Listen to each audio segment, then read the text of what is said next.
अस्सलाम वालेकुम, welcome back another part. And इस पार्ट में हम समझने वाले एक और कैंडलस्टिक पैटर्न के बारे में जिसका नाम है बुलिश स्प्रिंग टॉप, और ये किस तरीके से काम करता है ये इस वीडियो में हम समझेंगे। सबसे पहले हम समझते हैं कि फॉर्म किस तरीके से होता है। सबसे पहली चीज़, यहाँ पे जो कलर है आपको यहाँ पे नजर आ रहा है, जो बॉडी है इसका कलर रेड या ग्रीन हो इससे फर्क नहीं पड़ता। ये डाउन ट्रेंड के बाद देखनी चाहिए, ये सबसे इंपॉर्टेंट है। जो भी हम यहाँ पे इस मॉड्यूल में जितनी भी हम यहाँ पे पार्ट्स कवर अप कर रहे हैं, इसमें बुलिश ट्रेंड स्टार्ट होने वाले जो कैंडलस्टिक पैटर्न है वो हम कवर अप कर रहे हैं। तो डाउन ट्रेंड के बाद अगर ये देखें तो इस तरीके से काम करता है। और उसके बाद जो हमारी ट्रेंड लाइन होती है वो सपोर्ट ट्रेंड लाइन जो नीचे की तरफ ऊपर जा रही होती है, अगर वहाँ पे अगर ये देखने को मिलता है तो ये भी वहाँ पे भी सही तरीके से काम करता है। ओके, तो इसकी जो बॉडी है ये रेड हो या ग्रीन हो इससे फर्क नहीं पड़ता, ये चीज आपने ध्यान में रखनी है। रेड हो तो भी काम चलेगा, ग्रीन हो तो भी काम चलेगा।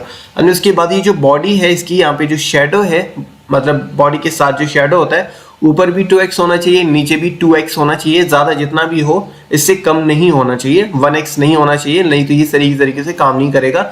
और इस बॉडी है, अगर 2x का क्या मतलब है, अगर ये बॉडी 1x है तो इसका जो शेडो है वो 2x होना चाहिए, मतलब इसे डबल होना चाहिए, ऊपर और नीचे बराबर होना चाहिए। अगर ऊपर कम शेडो है नीचे ज्यादा तो फिर ये स्प्रिंग टॉप सही तरीके से काम नहीं करेगा, ये चीज आपने ध्यान में रखनी है। और उसके बाद जो सेकंड कैंडल, इसके बाद की जो कोई भी कैंडल बनती है, अगर ये ऊपर बुलिश होकर कैंडल क्लोज देती है तो फिर ये कंफर्मेशन है। और उसके बाद ये आपने ट्रेड में एंटर होना है, उससे पहले आपने ट्रेड में एंटर नहीं होना, क्योंकि अगर इससे नीचे जाके रेड में क्लोज होती तो फिर ये हम इसको ऐसे समझेंगे कि हमारा जो बुलिश स्प्रिंग टॉप बना था वो फेल हो चुका है। फेल होने के चांसेस भी होते हैं, लेकिन ये मैक्स टाइम पास ही होता है। एंड यहाँ पे आप देखेंगे तो मार्केट नीचे आ रहा होता है, और यहाँ पे जैसे हमें बुलिश स्प्रिंग टॉप देखने को मिलता है और ऊपर क्लोजिंग होती है तो मार्केट यहाँ पे अपना ट्रेंड चेंज कर देता है और अप ट्रेंड स्टार्ट हो जाता है। अब यहाँ पे हम चार्ट पे समझते हैं कि किस तरीके से काम करता है। अगर हम यहाँ पे देखेंगे तो एक डाउन ट्रेंड हमें देखने को मिलता है, और उसके बाद यहाँ पे एक सपोर्ट लेवल देखने को मिलता है। अगर हम यहाँ पे थोड़ा सा पीछे जाएंगे तो यहाँ पे हमें एक सपोर्ट लेवल देखने को मिलता है, ये आप यहाँ पे सपोर्ट लाइन ड्रॉ करेंगे तो आपको समझ आ जाएगा। एंड उसके बाद यहाँ पे मैंने ये एग्जांपल इसलिए ले रहा है क्योंकि यहाँ पे एक और चीज भी आपको सीखने को मिलेगी, दैट इज अगर आप यहाँ से फॉर एग्जाम्पल यहाँ पे जो बुलिश कैंडल हुई है, इसके बाद जो हमारे स्प्रिंग टॉप के बाद जो हमारी बुलिश कैंडल क्लोज हुई है, उसके बाद हम यहाँ से अगर एंटर होते हैं, फॉर एग्जाम्पल अगर हम यहाँ से अपनी लॉन्ग की पोजीशन ओपन करते हैं, फॉर एग्जाम्पल अगर हम यहाँ से लॉन्ग की पोजीशन ओपन करते हैं तो हमारा स्टॉप लॉस इसके नीचे होगा। जो हमारा स्प्रिंग टॉप है इससे नीचे, इसके लो से नीचे हमारा स्टॉप लॉस होगा। और उसके बाद हमारा जो टारगेट होगा वो हम रेजिस्टेंस के अकॉर्डिंग देखेंगे। अगर हम यहाँ पे देखेंगे तो हमें बहुत सारे पॉइंट्स यहाँ पे मिले, तो हमारा फर्स्ट रेजिस्टेंस यही होगा। तो अगर हम इसके अकॉर्डिंग ट्रेड लेंगे तो हमारा टारगेट ये होगा 1:2 है, जो कि बहुत अच्छा टारगेट है। हम यहाँ पे अपनी पोजीशन इस तरीके से क्लोज कर सकते हैं। लेकिन जो हम बात करें पिछले इतनी मॉड्यूल्स में, इतने पार्ट्स में जो बात करें, that is trailing stop loss. And वो जो चीज़ है वो यहाँ पे आपको देखने को मिलेगी कि जैसे ही हमने यहाँ पे अपना टारगेट हिट किया तो हमारा स्टॉप लॉस यहाँ पे होना ही नहीं चाहिए, फिर हमारा स्टॉप लॉस एंट्री पे होना चाहिए। उसका रीजन अभी आपको समझ आ गया होगा। फॉर एग्जाम्पल अगर हम यहाँ से लॉन्ग की पोजीशन अगेन करके, तो मैं आपको अगेन समझा देता हूँ।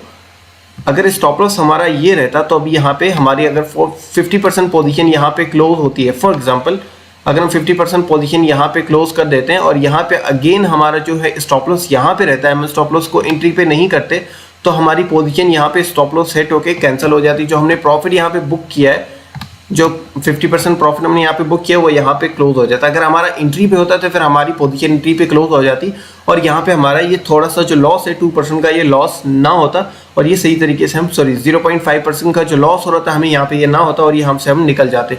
तो ये चीज़ आपने लाजमी अप्लाई करनी। ट्रेलिंग स्टॉप लॉस के अंदर सबसे पहला टारगेट जो हम आपको सिग्नल्स प्रोवाइड करते हैं, वहाँ पे भी हम चीज़ आपको इसलिए बोलते हैं क्योंकि जैसे ही फर्स्ट टारगेट होता है वहाँ पे रेजिस्टेंस होता है और मार्केट रिवर्स होने के चांसेस होते हैं, क्योंकि एक ही बारे में मार्केट ऊपर नहीं जाता। और एंट्री में स्टॉप लॉस लगाते हैं क्योंकि यहाँ पे मार्केट अगर इस एंट्री पे आती है तो सपोर्ट लेवल पे तो लाजमी आएगी, तो हमारी जो एंट्री है वो नेक्स्ट यहाँ से बन सकती है। जो हम अगर हम यहाँ पे लॉन्ग करते हैं तो हम यहाँ से करेंगे, वो भी मार्केट कंडीशंस को देखे। अगर हम यहाँ पे देखेंगे तो मार्केट सही कंडीशन वर्क करी है, उसके बाद यहाँ पे हमें एक हैमर देखने को मिला है जो कि डाउन ट्रेंड के एंड में ही मिला। यहाँ पे आप देखेंगे तो सपोर्ट ही है, यहाँ पे थोड़ा सा यहाँ पे मार्केट ने साइडवेज प्ले किया है, लेकिन उसके बाद हम देखेंगे तो यहाँ पे मार्केट इसका जो क्लोज है सेकंड क्लोज का वो ऊपर दिया है, एंड उसके बाद ट्रेंड हमारा एक्चुअल ट्रेंड स्टार्ट हो चुका है। तो जब भी आपने ट्रेड लेनी है, अपना जैसे ही आप फर्स्ट टारगेट लगाएंगे, आपका जो स्टॉप लॉस है वो एंट्री पे लाजमी कर देना, क्योंकि आपका स्टॉप लॉस हिट होता है फर्स्ट टारगेट हिट होने के बाद, तो आप समझ लें कि आपको मनी मैनेजमेंट आता ही नहीं है, आप सही तरीके से ट्रेडिंग नहीं कर पाएंगे। क्योंकि आप एक ही बारे में जहाँ से अपनी फॉर एग्जाम्पल अगर आपने यहाँ पे $1 का प्रॉफिट किया है और यहाँ पे $1 का लॉस हो रहा था, तो आपने सारा कुछ यहाँ पे गवा दिया, 0.5 का और है तो भी आपने हाफ जो प्रॉफिट आपका वो तो आपने यहाँ पे लॉस में दे दिया, तो एक लॉस बनता ही नहीं है। आपने जब आपने प्रॉफिट बुक कर लिया और आपकी एंट्री यहाँ पे, तो आपका स्टॉप लॉस एंट्री पे ही होना चाहिए, आपने आपकी जो क्लोजिंग वो एंट्री पे होनी चाहिए, ये चीज़ मस्ट है। एंड उसके बाद हम यहाँ पे कोई और एग्जाम्पल देख लेते हैं। फॉर एग्जाम्पल, क्योंकि ये समटाइम रेजिस्टेंस जो ट्रेंड लाइन है वहाँ पे हमें देखने को मिलता है।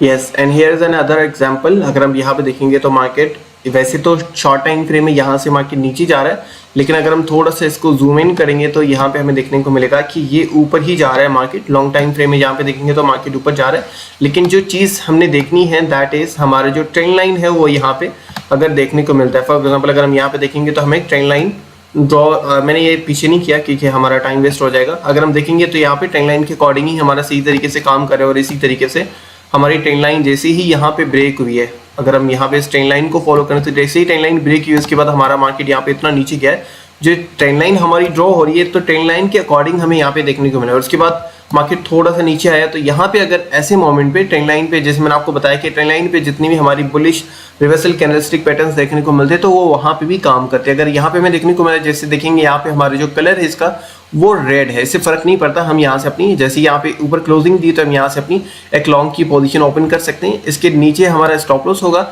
और टारगेट हमारा जो रेजिस्टेंस है, फॉर एग्जांपल अगर हमारा रेजिस्टेंस ये है तो इसके अकॉर्डिंग हम अपना टारगेट लगा देंगे, तो ये हमारा टारगेट बनता है। इसके अकॉर्डिंग इतना मार्केट थोड़ा सा ऊपर गया, लेकिन फिर भी हमारा जो टारगेट है वो यही होना, तो हमने क्लोजिंग यहाँ पे ही करनी है।